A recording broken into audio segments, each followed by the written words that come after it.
नमस्कार दोस्तों, मैं हूं सौरभ। आप सभी का स्वागत है एक ही लक्ष्य चैनल पर। दोस्तों, एक और नई वीडियो लेकर आया हूं मैं आप सभी के लिए, जो कि ईपीएफओ एपीएससी एग्ज़ाम जो यूपीएससी करवाता है उसको लेकर बहुत बड़ा अपडेट है कि 2023 के लिए जो यूपीएससी का ईपीएफओ एपीएफसी का जो एग्ज़ाम है उसका नोटिफिकेशन आउट हो चुका है। मतलब कि नोटिफिकेशन मतलब ये होता है जिसके अंदर आपको बताया जाता है भाई कि एग्ज़ाम क्या है, एग्ज़ाम की एलिजिबिलिटी क्या है, एग्ज़ाम का सिलेबस क्या है, एग्ज़ाम के एडमिट कार्ड, रिजल्ट, जो भी कुछ होता है वो एक तरीके से ये होता है कि भाई पूरा पूरा एग्ज़ाम के बारे में बताया गया होता है उस नोटिस में कि भाई एग्ज़ाम है क्या, कब होगा, इसमें कितनी वैकेंसी है, कितनी फ़ीस लगेगी, एप्लीकेशन फॉर्म अप्लाई कैसे कर सकते हैं और क्या प्रोसेस रहेगा। सारा कुछ जो है इस एक वीडियो में मैं आपको बताने वाला हूँ। देखिए, सिंपल सी बात है, यूपीएससी ने एक नोटिस निकाला है, यूनियन पब्लिक सर्विस कमीशन, जो कि जिसे हम शॉर्ट फॉर्म में यूपीएससी बोलते हैं। भाई ये आपका आईएएस आईएफएस इन तगड़े तगड़े एग्जाम, इन बड़े बड़े एग्जाम्स को भी करवाता है ये।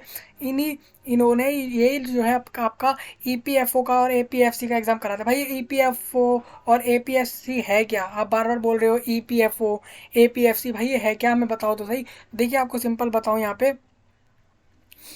The employees provident fund organisation, जैसे कि आप देख रहे हैं, एम्प्लॉयज़ प्रोविडेंट फंड ऑर्गेनाइजेशन एक गवर्नमेंट अथॉरिटी है, गवर्नमेंट ऑर्गेनाइजेशन है जो कि रिक्रूट करती है बहुत सारे एम्प्लॉयज़ को उसके अंदर जॉब करने के लिए, जो कि गवर्नमेंट जॉब होती है। उसके लिए जो है इस बार जो है यूपीएससी ने 2023 में 577 सीट्स जो निकाली है, यानी कि वैकेंसीज निकाली हैं, जिसमें जो है आप अप्लाई कर सकते हैं। भाई इसकी डेट्स क्या रहेगी, कब से कब तक आप अप्लाई कर सकते हैं, और क्या कोई कैटेगरी रिजर्वेशन में कोई फ़ायदा है कि अगर हम किसी रिजर्व कैटेगरी से आते हैं तो क्या कोई फ़ायदा है, और अगर नहीं है तो क्यों नहीं है। तो सारे कारण जो है वो इसी वीडियो में आपको बताऊंगा। देखिए, सबसे पहले बात तो ये है कि ये जो है एक एम्प्लॉयज़ प्रोविडेंट फंड और ऑडियंस है, ऑर्गेनाइजेशन है, जो कि 1951 में जो है एस्टेब्लिश हो गया था। भाई तब फिर ये जो है फिर डेली जो हर साल जो है ये रिक्रूट करते हैं। भाई जैसे कोई रिटायर होता है हर साल, तो कोई रिटायर होता है तो नए लोग तो रखने पड़ते हैं भाई, ऑर्गेनाइजेशन को चलाने के लिए, जो भी वहाँ के सारे काम है उनको संभालने के लिए। तो उस इसलिए जॉब्स निकाली जाती है। तो उसी तरीके से जो है ईपीएफओ ने भी अपनी जॉब्स निकाली हैं, जिसके लिए जो है आप यूपीएससी की ऑनलाइन वेबसाइट जो है, ऑफिशियल वेबसाइट है, उसके थ्रू आप इस एग्ज़ाम्स में जो है अप्लाई कर सकते हैं। देखिए, सिंपल मैं आपको बताऊं, आपके ब्राउज़र में आप जैसे लिखेंगे upsc.gov.in, आप इस वेबसाइट पे आ जाएंगे। देखिए, इस वेबसाइट में अभी वो नोटिस नहीं आ रहा है इधर इधर जैसे ये आपको दिख रहे होंगे, ये नोटिस जैसे कि आ रहे हैं, इसी तरीके से वो नोटिस जो है वो भी आपको यहाँ पे दिख जाता है। तो यहीं पर वो नोटिस आएगा, उस नोटिस में सब लिखा होगा भाई आपका एग्ज़ाम में कितने सब्जेक्ट रहेंगे, कितने घंटे का एग्ज़ाम रहेगा, कितने पार्ट्स में रहेगा, क्या नेगेटिव मार्किंग होगी होगी तो क्या होगी, पर क्वेश्चन आपको कितने मार्क्स मिलने वाले हैं, और जो भी एग्ज़ाम से रिलेटेड सब जो है उस नोटिस में होगा। अभी एक शॉर्ट नोटिस निकाला गया है, जो कि एप्लीकेशन फॉर्म के रजिस्ट्रेशन स्टार्ट होने से पहले निकाला गया है, जो कि स्टूडेंट्स को या फिर आप कह सकते हैं कैंडिडेट्स को जो है एक नोटिफाई किया गया है कि भाई आप इस बात को समझ लीजिए कि इससे इतने दिन तक आपका जो है रजिस्ट्रेशन आएगा, आप अप्लाई कर सकते हैं। तो वो नोटिस जो है वो ये है। जी हाँ, ये वो नोटिस है जो आप स्क्रीन पर देख रहे हैं। इस नोटिस में सिंपल बोला गया है भाई कि हम जो है रिक्रूटमेंट स्पेशल एडवर्टाइजमेंट दे रहे हैं, यानी कि हम भर्ती के लिए, हम जॉब के भर्ती के लिए एक एडवर्टाइजमेंट दे रहे हैं, जिसमें हम बता रहे हैं कि ऑनलाइन एप्लीकेशन के लिए हम इनवाइट कर रहे हैं, जो कि डायरेक्ट रिक्रूटमेंट। आप सिंपल एग्ज़ाम दीजिए, इंटरव्यू दीजिए, क्लियर करिए, आपकी रैंक आएगी, आपका सिलेक्शन होगा, आपको जॉब मिल जाएगी। सिंपल ये आपका जो है रहेगा पैटर्न, ये आपका जो है प्रोसेस रहेगा इस जॉब को लेने के लिए। देखिए, इसके लिए आप सिंपल, जैसे मैंने आपको बताया पहले भी, कि आप यूपीएससी की वेबसाइट पे अप्लाई कर सकते हैं।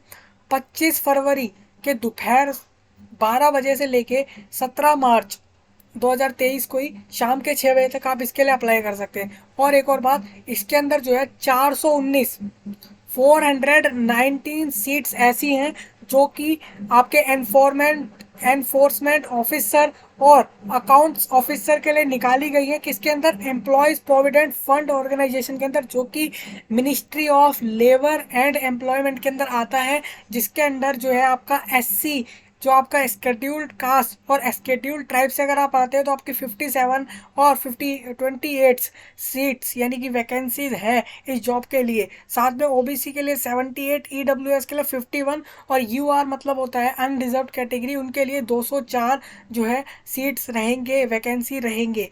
इसके लिए। और साथ में PWBD वालों के लिए जो आपके होते हैं पर्सन विद बेंचमार्क डिसेबिलिटी, उनके लिए 25 सीट्स यहाँ रहेंगे। वो कितने में से 419 में से जो भी आपकी ये दो पोस्ट के लिए होगा, एक एनफोर्समेंट ऑफिसर और अकाउंट्स ऑफिसर के लिए रहेगा। और आपको इसी में एक और बात बताऊं मैं, साथ में आपको जो है यहाँ पे आपको ये बता दूं कि किस तरीके से जो आपका वो मिलेगा पे स्केल। पे स्केल मतलब होता है कि भाई क्या सैलरी होगी, वो जानना बहुत ज़्यादा ज़रूरी रहता है। तो आपको देख सकते हैं, आप एज 30 ईयर के अंडर आ रही है तो उसके लिए अलग से सैलरी है, 35 ईयर्स के हिसाब से अलग है। एज के हिसाब से भी भाई सैलरी डिसाइड होती है, क्योंकि रिक्वायरमेंट उस हिसाब से भी होती है लोगों की एज के हिसाब से। तो वो भी यहाँ बताया गया है। देखिए नेक्स्ट आपको बताऊँ, 3 पोस्ट में से 2 पोस्ट आपको बता दी जिसमें आपकी 419 419 पोस्ट निकली हैं। साथ में तीसरी पोस्ट जो है वो आपकी असिस्टेंट प्रोविडेंट फंड कमिश्नर की पोस्ट होगी, जो कि सेम ऑर्गेनाइजेशन में है। साथ में इसमें आपको बताया गया कि भाई SC के लिए 25, ST के लिए 12, OBC के लिए 38, EWS के लिए 16 और ER और UR के लिए यानी कि अनरिजर्व के लिए 68 और PWBD के लिए 8 सीट्स निकाली गई हैं, जिसमें आप जो अप्लाई कर सकेंगे इस बार 2023 के अंदर। सिंपल आपको बताऊं भाई, इनकी जो सैलरी होगी, 3rd पोस्ट वालों की इनकी अलग होगी और इनकी जो सैलरी होगी वो अलग होगी। ये आप समझ पा रहे होंगे आसानी से, जैसा कि मैं आपको इधर बता रहा हूँ। आप अप्लाई कैसे कर सकते हैं? आप इन दोनों वेबसाइट से अप्लाई कर सकते हैं, जो कि UPSC की ऑफिशियल वेबसाइट्स हैं। आप यहाँ से इस एग्ज़ाम के लिए अप्लाई कर सकते हैं। देखिए अब मैं आपको बताऊँ, ये मेरे पास जो है करियर पावर का जो है एक आर्टिकल है, एक रिपोर्ट है जो कि बनाई गई है इस एग्ज़ाम के बारे में। एक्चुअल में बनाई गई है भाई, क्या सिलेबस होगा, क्या पैटर्न होगा, कौन एलिजिबल होगा, क्या एप्लीकेशन प्रोसेस होगा और कब से कब तक अप्लाई कर पाएंगे, सब कुछ जो है इधर बताया गया है। तो देखिए मैं आपको इसके अंदर बता दूं, जैसा कि आपको सिंपल ऊपर दिख रहा है EPFO नोटिफिकेशन आउट, जो कि आ चुका है। जो कि आपका ये नोटिस जो है वो 21 फरवरी को यानी कि कल आउट करा गया है। लेकिन अभी बहुत जगह ऐसा हो रहा है कि भाई लोगों को दिख नहीं पा रहा है, वेबसाइट पर दिखाई नहीं रहा है। जैसे कि मैंने भी 2-4 बार जाके देखा तो यहाँ पे मुझे दिख नहीं रहा है। हो सकता है 1-2 दिन लगे आपको, तब दिखने लग जाए। वो नोटिस में जो बात थी वो मैंने आपको बता दी, वही नोटिस है जो UPSC की तरफ से। वो नोटिस अभी यहाँ कहीं दिख नहीं रहा है, ठीक है। और मेन बात ये है कि 577 टोटल वैकेंसीज हैं, सीट्स हैं जो कि खाली हैं, जिनमें आपकी जॉब लगेगी। देखिए इसमें आपको बताऊं कि भाई ऑनलाइन अप्लाई कर पाएंगे, इसमें कोई फिजिकल चक्कर नहीं है कि भाई कहीं जाके आपको फॉर्म वॉर्म फिल करना है, ऐसा कुछ भी नहीं है। घर में आप ऑनलाइन अपने किसी भी डिवाइस से अप्लाई कर पाएंगे। नेक्स्ट, जॉब लोकेशन की बात करें तो भाई इंडिया के अंदर कहीं भी आपकी जॉब लग सकती है, पूरे इंडिया के अंदर। ऐसा बात नहीं हो रही कि भाई यहाँ लग सकती है वहाँ लग सकती है, पूरे इंडिया में। दूसरी बात, सिलेक्शन प्रोसेस आपका कैसे होगा? रिटन एग्जाम होगा, रिटन टेस्ट लिखा है सिंपल। ये आपका CBT में टेस्ट नहीं है, कंप्यूटर पर नहीं होने वाला, पेन पेपर मोड में होगा। और साथ में एक आपका इंटरव्यू टेस्ट होगा जो आपकी पर्सनैलिटी चेक करता है, वो टेस्ट होगा। और साथ में ये एग्ज़ाम हिंदी और इंग्लिश दोनों लैंग्वेज में होगा, हिंदी में भी इंग्लिश में भी। और इस वेबसाइट से आप अप्लाई कर सकेंगे इसे। देखिए ये डेट्स आपके लिए बहुत ज़रूरी है। ये डेट्स जैसा कि बोला गया यहाँ पे भाई 25 फरवरी से 17 फरवरी तक, 17 मार्च तक जो है आप अप्लाई कर पाएंगे। और एडमिट कार्ड एग्ज़ाम्स डेट जो है वो अभी नहीं आई है, बाद में आएंगी तो आपको उसके लिए भी अपडेट कर दिया जाएगा। देखिए और यहाँ पे क्या बोला है, वैकेंसी में स्प्लिट करा गया है कि जनरल कैटेगरी के अगर कोई है, जनरल वालों को हम UR में ही लेते हैं क्योंकि वो कोई रिजर्व कैटेगरी नहीं आती है। अगर उसमें EWS होता है तो रिजर्वेशन होता है, जैसा कि यहाँ नीचे लिखा भी है। EWS वालों के लिए पोस्ट EO और AO के लिए जो है 51 पोस्ट फिक्स हैं कि भाई वो EWS वालों को मिलेगी मिलेगी। लेकिन और 16 पोस्ट जो है वो APFC वाली पोस्ट जो है वो 16 लोगों को मिलेगी मिलेगी, अगर वो जनरल कैटेगरी से आ रहे हैं तो। आप समझ पा रहे होंगे, जैसे कि मान लीजिए 1000 लोगों ने एग्ज़ाम दिया, अब 1000 लोगों ने एग्ज़ाम दिया, वैकेंसी कितनी है 577 है, तो 1000 में से 577 लोगों को लेना है। अभी मैं बात कर लेता हूँ उसमें से, अगर इस पोस्ट के लिए लेना है तो इस पोस्ट के लिए ईडब्ल्यूएस वालों को 16 लोगों को ही लिया जाएगा। अगर आप एसटी कैटेगरी से आते हैं तो 25 लोगों को ही लिया जाएगा आप में से। अगर आप मान लीजिए आप 30 लोग हैं एसटी वाले, तो उनमें से 25 को ही लिया जाएगा, बाकी 5 को नहीं लिया जाएगा। अगर मान लीजिए सबके स्कोर अच्छे अच्छे आ गए हैं तो उसमें से जिसके जो बेस्ट 25 होंगे उनको ले लिया जाएगा। इस तरीके से जो है अरेंज किया जाता है भाई। किस तरीके, इसी को बोलते हैं मेरिट लिस्ट, इसी को कट ऑफ बोला जाता है भाई। कट ऑफ के बाद ही डिसाइड होता है कि भाई कैसे जो है आपका सिलेक्शन होगा। तो इसीलिए कट ऑफ बहुत ज़्यादा इंपॉर्टेंट होती है किसी भी एग्ज़ाम के लिए। तो ये डेट्स थी, आपको बता दी हैं सिंपल। देखिए एप्लीकेशन फ़ी जो है 25 रुपीज़ जो है वो जनरल OBC और EWS के लिए 25 रुपीज़ है। SC ST PWD और फीमेल कैंडिडेट के लिए जो है 0 रुपीज़ है। उनको बिल्कुल फ़ी पेमेंट नहीं करना, सिंपल एप्लीकेशन फॉर्म के लिए अप्लाई कर देना है और कुछ नहीं करना। सिंपल आप अप्लाई कैसे करेंगे, यूपीएससी की वेबसाइट पर जाइए, ऑनलाइन एप्लीकेशन फॉर्म आपका आ रहा होगा कि भाई EPFO fill the application form ऐसे करके लिखा आएगा, उसको आप अप्लाई, उस पर क्लिक करेंगे। अप्लाई नाउ पे क्लिक करना है, फिर आपको येस आई एग्री करना है कि हाँ भाई मैं डिक्लेरेशन देना है कि हाँ मुझे फॉर्म के लिए अप्लाई करना है। फिर पर्सनल डिटेल्स, आप जो भी अपना एड्रेस, नाम, जो भी आपका 10th 12th जो भी डिटेल होता है वो सब भरते हैं वहाँ पे, क्वालिफिकेशन और ये सब कुछ, अपना मेल फ़ोन नंबर वो सब डाल के पार्ट, फिर उसको आप सबमिट कर देते हैं। देखिए यहाँ पे 2 पार्ट रहते हैं। पार्ट 1 आप फिल करते हैं, उसके बाद आपको फ़ीस पेमेंट करना होता है। देन पार्ट 2 फिल करते हैं, उसके बाद जो है आप अपना डॉक्यूमेंट्स को अपलोड करते हैं। डॉक्यूमेंट्स में जो है फ़ोटोग्राफ, सिग्नेचर और फ़ोटो आइडेंटिटी कार्ड डॉक्यूमेंट, यानी कि आपका कोई भी एक आइडेंटिटी प्रूफ हो, उसको आप अप्लाई करते हैं। वो आइडेंटिटी प्रूफ जो है, वहाँ जो ऑप्शंस आते हैं उसमें से आप चुनते हैं, या तो वो आधार कार्ड हो सकता है, वोटर ID कार्ड हो सकता है, ड्राइविंग लाइसेंस हो सकता है, या फिर पैन कार्ड हो सकता है, या फिर कोई दूसरा भी डॉक्यूमेंट हो सकता है। वो उस लिस्ट में होता है, उससे आपको देख के जो है अप्लाई करना, फिल करके सबमिट करना होता है। जब ये सब आप कर देते हैं, उसके बाद सबमिट करने के बाद उसको आप डाउनलोड कर लेते हैं अपने एप्लीकेशन फॉर्म को। इस तरीके से आपका एप्लीकेशन फॉर्म अप्लाई हो जाता है। लेकिन अप्लाई करने से पहले आपको पता होना चाहिए भाई कि क्या क्या ज़रूरत लगेगी आपको। सिंपल आपका 10th 12th का मार्कशीट लगेगा, मतलब उसके मार्कशीट में जो भी आपकी जानकारी है वो आपसे मांगी जाएगी। साथ में आपका डेट ऑफ बर्थ, ये सब एज और ये सब कुछ मांगा जाएगा। अगर कोई कास्ट सर्टिफिकेट भी आपका है, अगर वो भी आपको लगाना पड़ सकता है। अगर आप कह रहे हैं भाई हाँ मैं SC कैटेगरी से हूँ, ST से हूँ, मैं रिजर्वेशन से हूँ, तो आप उसको भी लगाएंगे। इस तरीके से आपको करना होगा। देखिए यहाँ एक और बात यहाँ बोली गई है, अगर आप इंडियन हैं, मैंडेटरी होना है, ज़रूरी है कि भैया आप इंडिया से ही हैं तो ही आप अप्लाई कर सकते हैं। नहीं तो आप अगर नेपाल, भूटान और इन जगहों से भी हैं तो वहाँ का जो एक आर्टिकल था कॉन्स्टिट्यूशन के हिसाब से, सिंस 1962 में जो आर्टिकल उसके हिसाब से तैयार किया गया था, उसके रूल्स के हिसाब से भी जो है आप अप्लाई कर पाएंगे।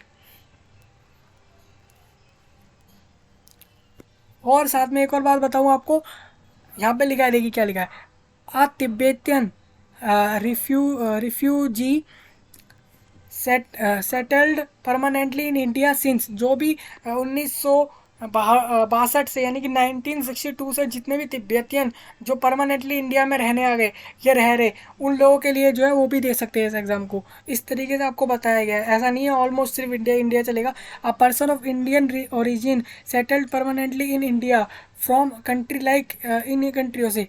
देखिए अगर कोई ऐसा सिटीज़न है, ऐसा कैंडिडेट है जो कि पाकिस्तान में था, श्रीलंका में था, इन जगहों पे था जो यहाँ पे लिखे हैं, और इनसे वो है डायरेक्ट इंडिया में आ गया, परमानेंटली सेटल हो गया है, वो भी जो है अप्लाई कर सकता है इस एग्ज़ाम के लिए।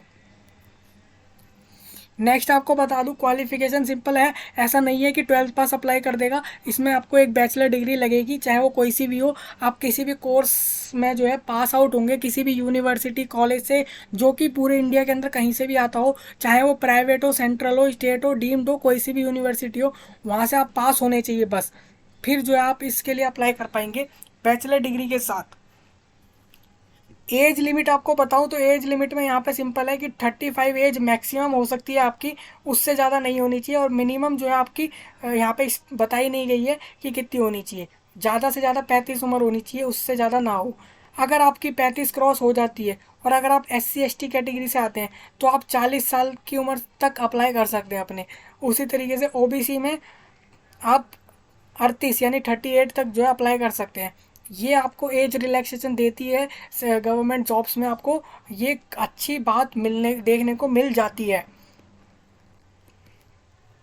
देखिए ये एग्ज़ाम का पैटर्न रहेगा, सिंपल आपको बता दूं, पेन पेपर बेस्ड एग्ज़ाम होगा, कोई कंप्यूटर वाला एग्ज़ाम नहीं है। और ऑब्जेक्टिव मल्टीपल चॉइस क्वेश्चंस रहने वाले हैं, मतलब कि ऐसा क्वेश्चंस रहेंगे जिसमें जो है वो ऑब्जेक्टिव बेस पे रहेंगे, और साथ में आपको चॉइसेस मिलेंगे, उसमें से आपको करेक्ट आंसर चूज़ करने होते हैं। देखिए 100 मार्क्स का टोटल पेपर होगा, 2 घंटे आपका पेपर चलेगा, 2 पार्ट में होगा, पार्ट ए और पार्ट बी। पार्ट ए जो आपका रहेगा वो जनरल इंग्लिश एंड वोकेबुलरी रहेगा।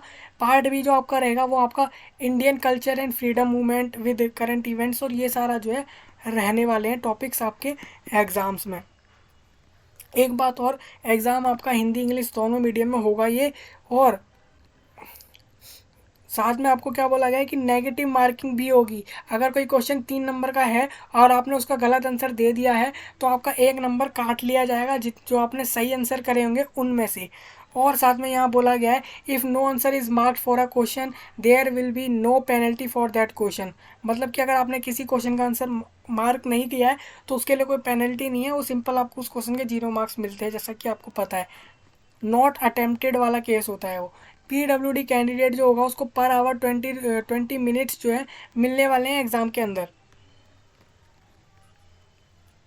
And facility of scribe, scribe आप जानते हैं कि आपकी जगह कोई दूसरा बंदा जो है एग्ज़ाम लिखता है उसे हम स्क्राइब बोलते हैं, वो भी फैसिलिटी यहाँ पे मिलती है पीडब्ल्यूडी कैंडिडेट को। साथ में ये सिलेबस है, सिलेबस आप देख सकते हैं, इन टॉपिक्स के अंदर आपको क्या क्या पढ़ना है वो भी डिटेल्ड सिलेबस होता है इसका, वो जो है वेबसाइट पे आपको मिल जाता है, नहीं तो जो है बाद में आपको मिल जाएगा। अगर आप कमेंट करेंगे कि भाई हमें चाहिए सिलेबस तो वो भी आपको मिल जाएगा।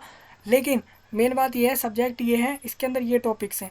इसी तरीके से जनरल साइंस में आपके जो है laws of motions, units and measurement, thermal properties of matter, gravitation, kinetic energy theory, wave optics, ये सारे टॉपिक्स जो हैं रहेंगे फिजिक्स से। इसी तरीके से केमिस्ट्री में P block, organic chemistry S block, ये सारा केमिस्ट्री से रहेगा आपका पार्ट।